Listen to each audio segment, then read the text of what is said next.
Et maintenant, souvenons-nous.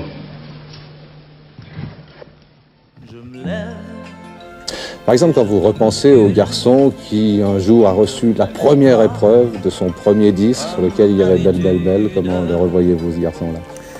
J'avoue, et c'est là où le temps passe vite, j'avoue, je revois cela comme je revois presque le temps de l'école, le temps de ma prime jeunesse, avec une forme de mélancolie quand même. Ça compte beaucoup, enfin, en dehors du métier, ça compte beaucoup ce que les gens pensent de vous. On me répète, enfin, quand je dis on me répète, les gens du métier qui s'occupent de moi, que j'aime beaucoup d'ailleurs, me répètent, c'est pas très important, c'est pas les 2 ou 3 personnages, mais ça, c'est plus le métier qui est, enfin, je ne pense pas métier, je ne contrôle pas, c'est physique, c'est humain. Si j'aime pas déplaire à quelqu'un, mais pour rien, même pas pour un avantage, pour comme ça, c'est c'est psychologique. J'aime pas déplaire aux gens, j'aime bien être bien avec les gens.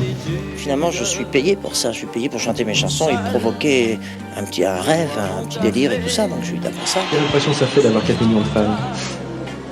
Oh, c'est agréable. Que ce soit des fans, que ce soit... De façon générale, quand on me dit tiens, il y a quelqu'un qui t'aime bien, vraiment, même si à la limite tu te dis il a un intérêt à dire ça, même à cette extrême limite, tu dis mais ça fait quand même plaisir qu'il soit obligé de me le dire.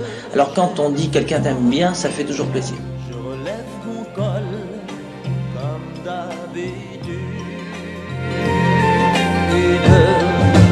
comme d'habitude, toute la journée, je vais jouer à faire semblant, comme d'habitude, je vais sourire, oui comme d'habitude, je vais même rire, comme d'habitude, enfin je vais vivre, oui comme d'habitude.